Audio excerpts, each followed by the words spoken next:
বাংলাদেশ ক্রিকেটে তামিম ইকবালের অধ্যায় এখন অতীত। গতরাতেই নিজের চূড়ান্ত সিদ্ধান্ত জানিয়ে দিয়েছেন দেশসেরা ওপেনার তামিম। তামিমের বিদায়ী ঘোষণার পর সতীর্থরা একে একে দিচ্ছেন আবেগন বার্তা।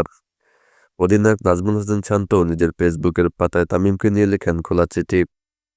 শনিবার 11 জানুয়ারি এক ফেসবুক পোস্টে তামিমের সিদ্ধান্তকে স্বাগত জানান শান্ত। সেই সঙ্গে ড্রেসিং রুম শেয়ার করে তামিমের সঙ্গে নানা স্মৃতি তুলে ধরেন নাজমুল হোসেন শান্ত। তামিমকে নিয়ে বাংলাদেশ অধিনায়ক নাজমুল হোসেন শান্তর পোস্টটি হুবহুব তুলে ধরা হলো। প্রিয় তামিম ভাই, আপনার নেওয়া সিদ্ধান্তকে আমি আন্তরিকভাবে স্বাগত জানাই।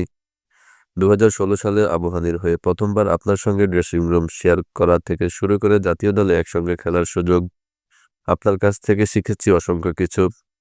আপনার ক্রিকেটীয় মেধা সহ খেলোয়াড়দের প্রতি আপনার যত্নশীলতা ও উদারতা আমাকে বারবার মুগ্ধ করেছে। আপনার আন্তর্জাতিক ক্রিকেটকে বিদায় জানানোর সিদ্ধান্ত অবশ্যই আপনাকে ভাবতে হয়েছে এবং সেটিকে আমি শ্রদ্ধা জানাই। তবে ড্রেসিং রুমে এবং 22 গজে আপনার সঙ্গ আমরা ভীষণভাবে মিস করব।